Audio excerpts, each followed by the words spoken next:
So, Mabokr just had some major changes announced that will most likely make its way to North America, including Arcana buffs and nerfs, magic attack and Vivace formula changes, and a new skill.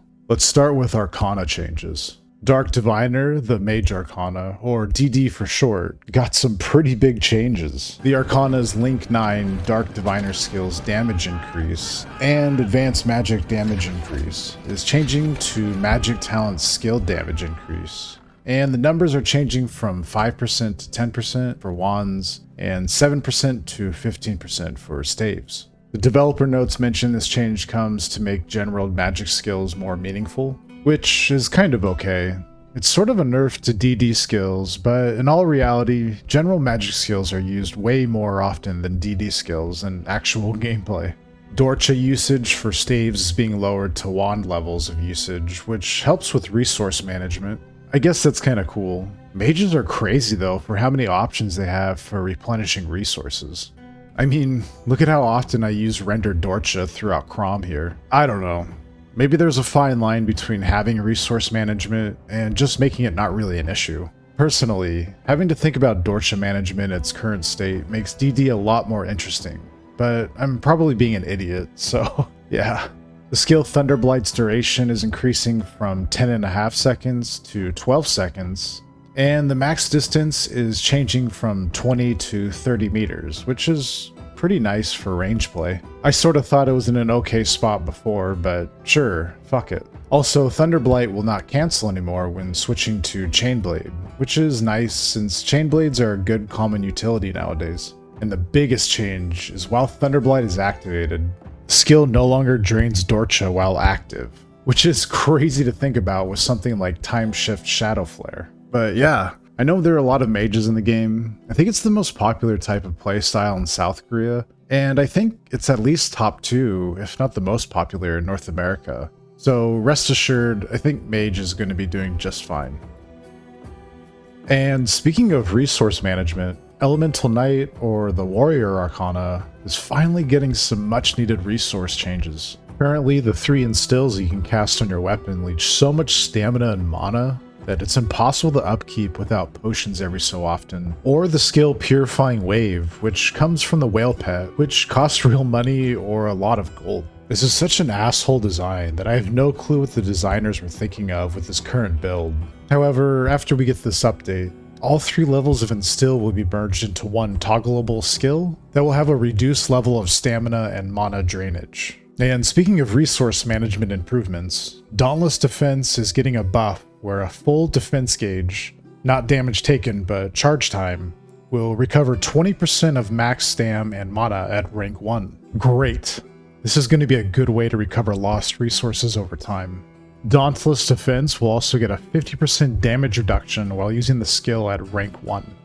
And upon release, the damage multiplier is going from 700% to 1200%. And the amount of hits needed to achieve the 1200% is going from 3 hits to just 1. And the cooldown time is increased from 8 seconds to 12 seconds, which makes some sense since Dauntless Defense is offering free resources. In terms of resource management, I think this is going to work out very well for EK. But yeah, Elemental Knight got some buffs to Link levels, including a buff to Blazing Assault Slash, increasing the Link 9 range from 0.8 meters to 1.5 meters.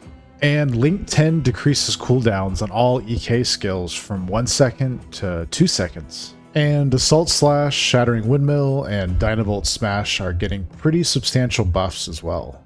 Get this, when using Instill Fire, Assault Slash additional damage is going from 400% to 800%, and Shattering Windmill is going from 450% to 675%. And finally, when Instill Ice is activated, and enemies are frozen from Shattering Windmill, Dynavolt Smash damage is increased from 1200% to 1680%. That's bonkers. EK is basically getting a 1.4 to 2x damage increase. And the dev notes specifically mention these damage buffs are to narrow the gap between EK and Blast Lancer, which we will talk about shortly. Also, EK is getting a new skill called Line Break, which, as the dev notes mentions, is a way to help prevent counterattacks or to help position oneself. And Bash plus Line Break work in tandem, since one level of Bash can be spent to use Line Break if Line Break is on cooldown. So you can spam Line Break 6 times in a row if you have level 5 Bash. It's a pretty cool idea. This gives a lot of maneuverability to EKs, which makes sense since they are typically right in the middle of danger. Yeah, I like it a lot. Also, Bash is now dannable, and thus able to be used in combo cards. So you could probably make a Smash Bash card if you want to be a cool cat. But yeah, I feel like these changes, with the assumption that instilled drains won't be an issue anymore, will definitely make it so EK is relevant as a melee Arcana. In fact, I'd kind of put him as S tier. So let's talk about Blast Lancer. Blast Lancer, also known as the Lance Arcana, was shitting on everything, and the Arcana itself tore so much ass, it warranted an overview of how lances work, and the Arcana itself. Now, lances, ever since their release over a decade ago, have always had default piercing, with ways to upgrade the piercing levels through upgrades, and then through enchants, making it fairly easy to get to 9 pierce, which is the cap for piercing in the game currently. They were pretty broken then. I mean, look at this clip from Import. And this is from a time when, like, doing 10k was a lot of damage. Of course, this has a lot to do with the modifiers to Lance Charge, but it's still pretty crazy. Anyways, with this update, all tiers of lances below Perseus will have a default piercing of 1, with no option in the upgrade path to increase piercing. And Perseus lances will have a default piercing of 2, with no options to increase piercing in the upgrade path. That means these lances, even with the current piercing enchants in the game, cannot reach 9 pierce anymore.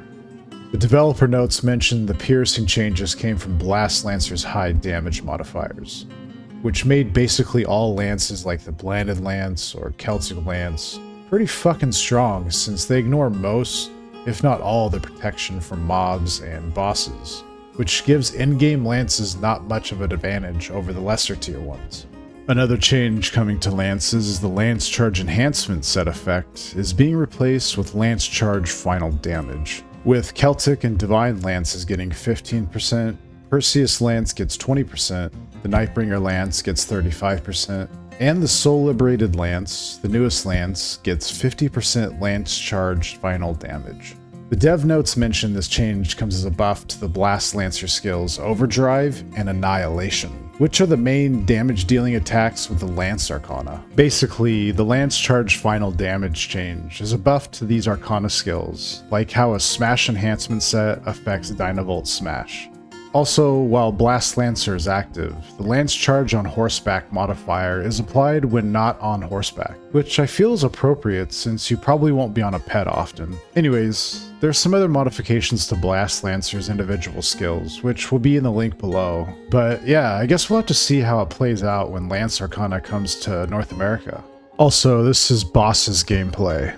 I'll link his channel down below if you want to see some good South Korean gameplay.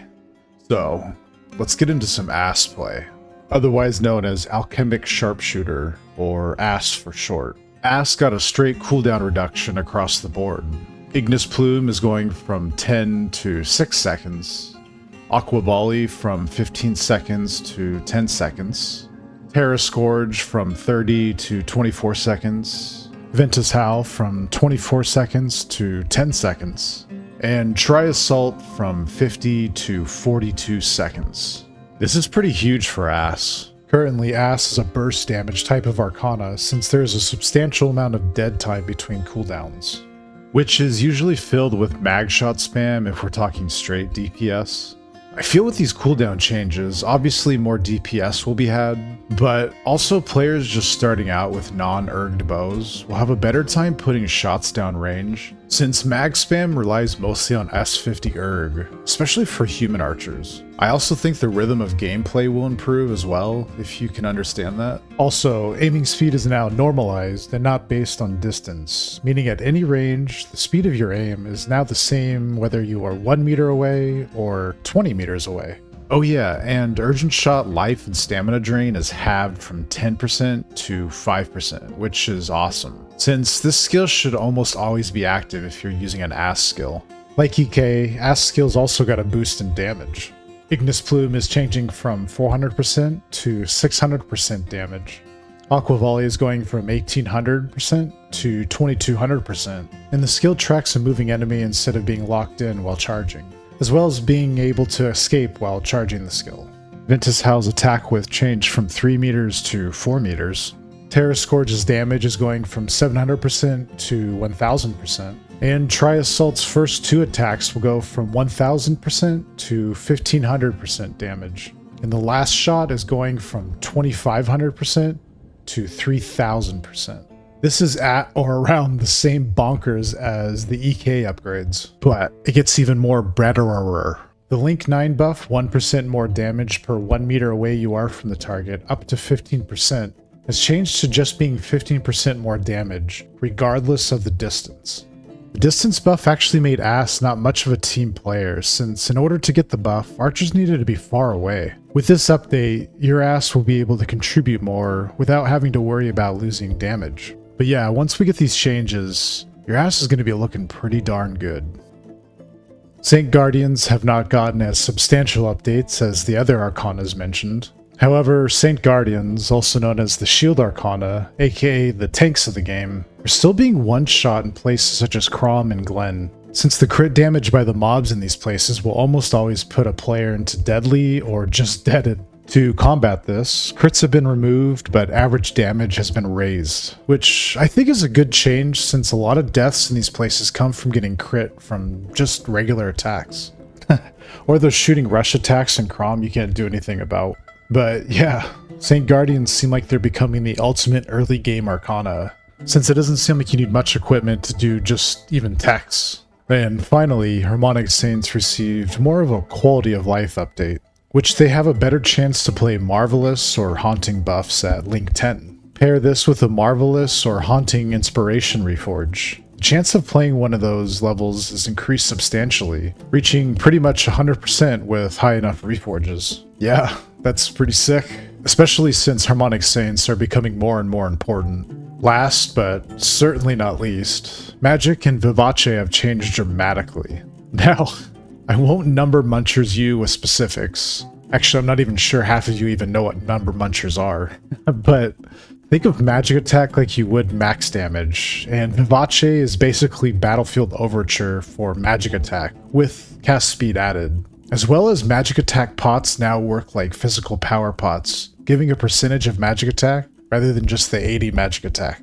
And magic attack is multiplied by the spells you cast. Basically, go to my buff guide video and treat magic attack the exact same way I go about teaching how to buff with Battlefield Overture, just with Vivace and magic power pots, instead of BFO and power pots. I'll leave a link below to the video and a link to the magic changes if you are interested. Now, I think there are a good amount of players annoyed by this change, since a lot of the potential magic damage is tied to Vivace. However, a player with really good Vivace can increase a player's magic damage significantly. It's bad and good in my eyes, but hey, magic players will now know what it's like trying to get a good BFO.